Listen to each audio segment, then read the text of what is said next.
Hello and welcome back to the 2023-2024 school year. In addition to the annual paperwork you complete each August, we are also required to review and complete training on child abuse recognition and reporting and professional relationships with students. I will be reviewing child abuse recognition and reporting refresher training, which continues along our series of trainings you have each year. For those of you that may be new to the audience this year, this portion of your job is very important. You will also have additional training provided by your supervisor. At the end of this training, you will also be given a quiz. If you see a light bulb on the slide during the presentation, that is a good indicator that the information on that slide might be included in the quiz. So why do we do this training? We know that it's required as mandated reporters to complete 3 hours of child abuse training every 5 years, but did you know that child abuse is probably more common than you know? In 2021, in Pennsylvania alone, there were 38,013 reports of suspected child abuse. This is an increase of almost 5,000 reports from 2020. This increase was anticipated largely due to the decline of reports observed in 2020. That decline in 2020 was attributed to the COVID-19 pandemic and the reduced contact between children and mandated reporters during that time. Mandated reporters are anyone that works with children in their work setting, so teachers, school bus drivers, school aides. In 2020, when children stopped having contact with those mandated reporters, there were less adults in contact with the children who really needed their help. The percentage of reports of suspected abuse that were substantiated decreased from 14% in 2020 to 13.2% in 2021. Substantiated means that when a report was made and child abuse was proven. An unfounded report means that the report was made, but there was no evidence of child abuse. You can also see on our graph on the right-hand side, it displays the victims' ages from this 2021 report. The ages that are covered by the bus are ages of children you may see riding on your daily route. Over 3,500 of the victims in 2021 were school-aged children that potentially could be riding on your bus. This is why this training is so crucial, and it's unfortunately more prevalent than we may think. This slide represents the number of cases per county in Pennsylvania. In blue, you have the number of suspected reports. Again, some suspected abuse may be reported, but then determined to be unfounded or not enough evidence to constitute child abuse. In green, you have the number of reports that were actually substantiated or proven child abuse. In Montgomery County, there were 1,291 suspected reports and 137 substantiated reports, which is an increase of 48 substantiated reports from last year. In Chester County, there were 990 suspected reports and 116 were substantiated. Oftentimes, after an investigation, the suspected abuse is determined to be unfounded, but we'll review in a little bit why it's still so important to make the report regardless. Here we have a chart of the total substantiated reports in Pennsylvania. Remember, substantiated means the abuse was reported, investigated, and deemed to be child abuse. We're going to review the types of abuse as a refresher. Unfortunately, the highest percent of substantiated reports is sexual abuse at almost 40%.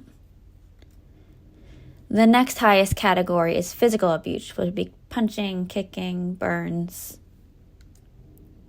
At 13.2%, we have the reasonable likelihood of bodily injury. The reasonable likelihood means that they might not have been hurt, but it is very likely that they would have been hurt. Like you threw a knife at a child or a hammer at a child and they ducked. They did not get hurt, but that act was deemed to be child abuse. Next is serious physical neglect. And serious physical neglect can look like an injury that has not been addressed at the doctor or failure to provide adequate essentials of life like food, shelter, or clothing. And only 4% is per se acts, which are certain acts that are considered child abuse regardless of if an injury occurs. For example, physical violence that endangers the child, restraining or confining the child, shaking a child, striking a child, interfering with the breathing of a child. Again, these things may not have ended up injuring them, but it is an act that is considered child abuse regardless. likelihood of sexual abuse or exploitation. This could be like leaving a child in the care of a known sex offender. Serious mental injury is often a hard category to identify, but sometimes it can present in a child as depression, mental or emotional developmental delays, self-injury, suicide attempts, antisocial behavior, including cruelty to other children or animals, or alcohol or drug abuse. The next type of child abuse is severe forms of trafficking. We will go into this a little bit later, but I do want to note that trafficking cases have almost doubled since the 2020 report was put out. And the last category is Munchausen syndrome by proxy or medical abuse. This is relatively rare form of child abuse, but it involves the exaggeration or fabrication of an illness or symptoms by a primary caregiver. School bus drivers and aides see students almost every day as they transport them between home and school. They're often keenly aware of changes in students' behaviors, moods, physical appearance, and attendance. School bus drivers are also uniquely positioned to see if new or different people are waiting to pick up the student from the bus, and they may even observe signs of controlling or manipulative behavior. This is why we say every year that it's so important to get to know the students on your bus, get to know who's picking and dropping them off on a usual daily basis, so that you know their baseline. And if their behavior starts to move away from that baseline, you can kind of be in tune to what's happening and maybe make some notes and document what's happening. This graph now shows the relationship of the perpetrator, or the person who's carrying out the abuse, to the victim. The bus on each graph indicates that they are all possibly individuals who are taking the students on and off the bus each day. So unfortunately, the highest reported perpetrator is their mother or father. They also could be a relative, an aunt or an uncle, a sibling, a parent's spouse, a babysitter. So these are all people that you may see at the bus stop putting on and off the children. Human trafficking, as we saw on the types of abuse chart, is becoming more prevalent. Approximately 30% of trafficking victims are minors across Pennsylvania. 2 out of the 3 victims are girls, and the average age of a trafficked minor is between 11 to 14. In 2021 in Pennsylvania, the PA State Police received 1,080 tip calls, 192 human trafficking cases, and almost 25% of them were unfortunately minors. First and foremost, follow the reporting protocols set out by your school district and your state for reporting child abuse. If there's specific protocols for human trafficking, you would follow them, and if they do not exist, you would just follow the protocols on reporting child abuse and or sexual assault. While suspected trafficking in school should always be reported following the proper school protocols, there are national hotlines that also would be able to connect the schools to local resources for an identified victim. And we have that listed here at the top, the National Human Trafficking Hotline. They're also available should you notice a potential victim outside of the school environment in your non-work life. Calls to the hotline are confidential, and you can request to remain anonymous. Here are some of the red flags you can look for in students to identify human trafficking. Students who have frequent absences or absent for days at a time. A new person dropping them off or picking them up, usually an older person than the child. Signs of bruises, physical trauma, inappropriate dress for the weather, markings or tattoos, which could be a trafficker's branding. Students who suddenly have the latest gadgets, clothes, nails. Again, this is not a student that just got a new cell phone. That happens a lot. But it's someone if they're always getting the newest things and they're always kind of decked out in all of these new clothes and nails. It's just something to pay attention to. They could be given to that student from their trafficker as part of the grooming process to gain their trust and then unfortunately take advantage of that trust. Pay attention to any mention that a student has an older boyfriend, a pimp, sugar daddy, anything like that relationship that would be inappropriate. If they've talked about making a quota, things like those are going to be your trigger words, and you really want to report them. Questions you might ask is, do you know the person who is picking you up? If it's someone different, just making sure that they know that person. Or if something's really, happening, you can ask, is everything okay at home? And are you okay to get off the bus with this person?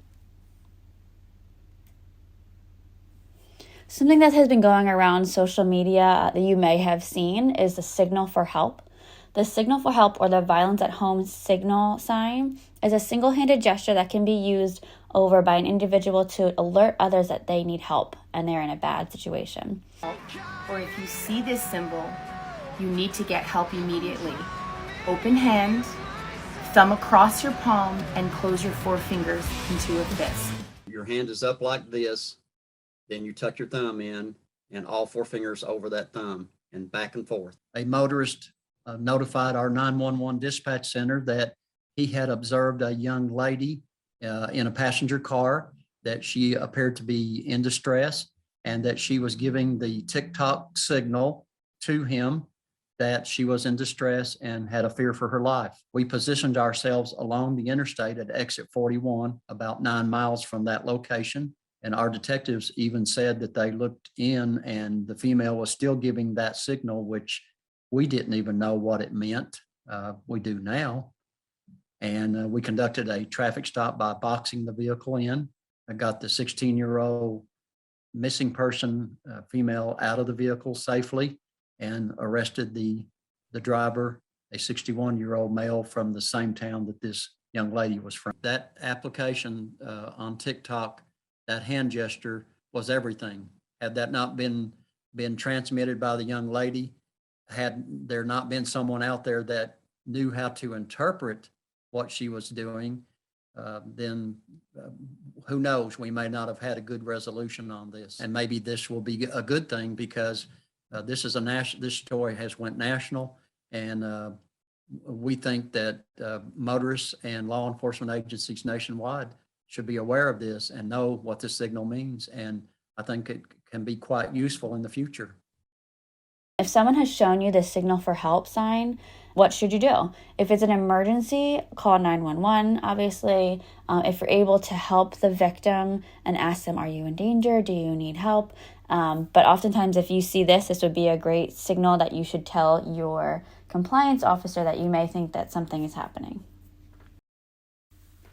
Unfortunately, many cases go unreported. This may be because there's confusion or uncertainty about how to report. And again, that's why we do this training every year. And we do this training for new employees so that you know how to report. And we'll go into that in a little bit. They may be ignorant to the warning signs. And that's, again, why we go over all of these red flags. And hopefully you can carry this training throughout the year so that if you see those things, you'll know that it needs to be reported. Fear of inadequate response. They don't want to become involved, but this is your job. You are required as a mandated reporter to get involved if you see something. Fearful of repercussions or concerned that reporting may violate professional obligations. But this training is to tell you that it is your obligation to report something if you see something. And if a report is made and it has become unfounded, you won't get in trouble for making that report if it was done in good faith. Again, it's not your responsibility to investigate. It's just your responsibility to be involved and contact the appropriate professionals when you have heightened concerns. You don't need to have evidence or actual knowledge of the abuse to make the report. All you need is reasonable suspicion. The more specific and concrete information you can provide, the better, but we don't recommend taking pictures or anything like that. Jotting down notes, and then when you get back to the depot, making an official report is plenty of documentation. There are repercussions for mandated reporters if they know or should have known that the abuse was happening and they do not report it. So the first violation would be a second-degree misdemeanor. If the suspected abuse continues or that person has more contact with the children or there are subsequent failures to report, you could be charged with a third-degree felony, which carries a penalty of up to 7 years in prison and a fine of up to $15,000. Pennsylvania really wanted to put teeth to the child abuse laws in our state to make sure that if there is abuse happening and you know it, you need to report it. And again, if you make the report and it is unfounded and you made the report in good faith, you will not be held liable. You won't get in trouble. So really, they really just want you to report if you think something's happening. If you have reasonable suspicion, it's always better to make the report and just to make sure that child is getting help. So quiz time. Who is a mandated reporter? You. Mandated reporters are adults who work or volunteer with children and youth and are required to report suspected child abuse if they have reasonable cause to suspect that a child is being abused. The reporting process. When do you report? Reporting child abuse is not only the right thing to do, but it also may make the difference in a child's life. The earlier that prevention and interventions can be provided, the greater likelihood that damage to the child can be averted or at the very least minimized. Efforts to prevent child maltreatment allow children to grow up healthier. Prevention also reduces the burden on systems and services such as education, law enforcement, corrections, and mental health. The money saved can certainly be used in better ways to enhance the lives of America's children. And honestly, our number one priority is the children's safety. So that's really the number one reason why we should report. If it's an emergency, you see a child is being abused right in front of you, you call 911. If it's urgent, you think something's happening, but you don't need to make that 911 call, you can call your dispatcher and they can get you help. If it's critical, you've seen a couple of red flags, you don't have a good gut feeling about it, you're going to come back to your depot, find your compliance officer, and they will help you make the report to Childline. So how do you report? First, like I said, you're going to try to find your compliance officer. And after this training, if you don't know who your compliance officer is, ask your supervisor, who usually is your compliance officer, but they can direct you on who you would report it to if something should happen. Reports should be made immediately. The quicker we can get the report in, the quicker we can get an investigation started, and the quicker we can get that child help. You can make reports by phone or online. If you do make a phone report, we do suggest that you also do it online and vice versa. So honestly, belt and suspenders, you want to make sure that that report is being captured by Childline and to make sure that they get investigated right away. Oral reports are made to Childline at 800-932-0313, and it is available 24/7. Online reports are made at that website that's listed below, but if you Google Pennsylvania Child Abuse Report, it comes up right away, and it's a pretty easy online form. Both of these ways, you never need to do it alone. Your compliance officer will sit and help you explain what happened, explain what you saw, make sure that you fill out the form correctly. And if they need help, they can always call our firm, R.C. Kelly Law Associates, and we will help them walk through the process. Once a report to Childline is made, we recommend a courtesy call to children and youth in your county. All kind of work together to start the investigation process. We also do recommend that you notify your school district, or your compliance officer can notify your school district, because oftentimes the investigation will take place at the school, not the child's home. So we want to make sure that we're being partners with our school district and keeping them in the loop. And they also might have some additional information or red flags that they've been seeing. So we just want to communicate that with them. There are protections for mandated reporters, like I've said. You have immunity from civil or criminal liability if you make the report, you cooperate with the investigation, and you're doing it in good faith. They also might ask you to testify or provide additional information as needed. We also want to review tips for maintaining professional relationships with students. We talk about this every year because we know you guys are on the buses, you are awesome drivers and aides, and we want to make sure that nothing you do is construed in the wrong way and really just setting yourself up for a successful year. We want to avoid inappropriate contact physically and socially with students. So physically, offer the fist bump, the air five, make sure that you're having that acceptable distance. We're not giving hugs or anything like that. And create those rules on day one.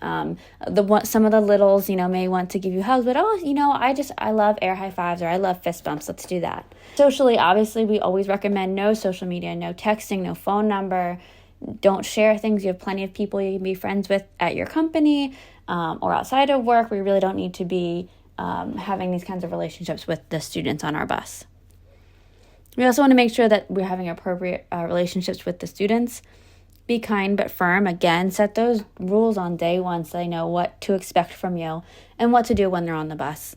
Make sure that the conversations you're having with your aides or other bus drivers when you're around children, we call it grandmom approved, so nothing you'd want to say in front of your grandmom, but obviously making sure that you're being appropriate with the things that you're saying, because kids hear everything. And now they record everything and they have videos of everything. So honestly, just keep it grandmom approved when you're working. And treat the children how you would want your child to be treated by others.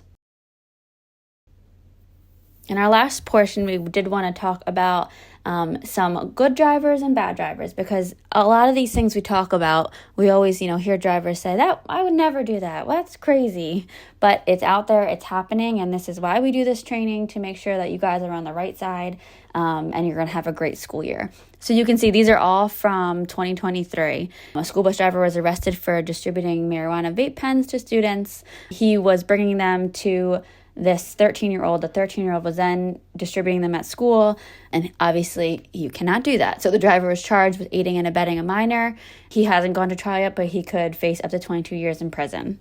The other one that had just happened in the spring of 2023 was a video showing a bus driver driving while he was intoxicated. You can look this up online. The video shows him saying, "I'm too drunk to read this," and then he keeps driving, and he's driving the students. So the aide within the school district reported him. They gave him a breathalyzer. He was 0.118, and in West Virginia, this is where this happened, the legal limit is 0.08. So obviously very intoxicated. And I highlighted this section here because it's very important to note. A second man was terminated from the school system, and I think that he has charges pending because the video showed that he allegedly knew the individual was driving the bus under the influence, and he failed to report it. So this really goes in line with our fitness for duty that we talk about. Make sure that you are able and ready to drive and be safe, but also that those around you are doing the right thing. If you see someone that is obviously not able to drive or not fit to drive, you want to make that report to your supervisor and really make sure that those students who are getting on your bus are safe.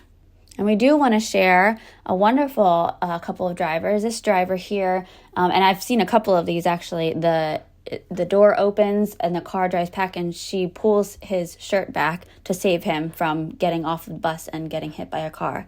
And we talk about this all the time, obviously you can't pull or push children, but if you are doing it in an act to save them, obviously we'd want her to save that child and save him from danger. So this was a great school bus driver who acted very quickly. And the last story I want to share was a heroic bus driver who was credited with saving students from a school bus fire.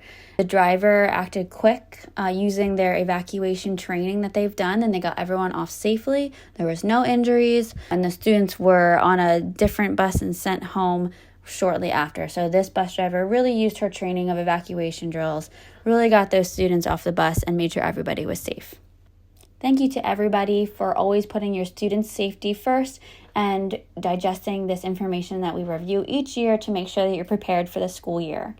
So when should you report? If you should have reasonable belief, you should do it immediately. And if you see something, you should say something.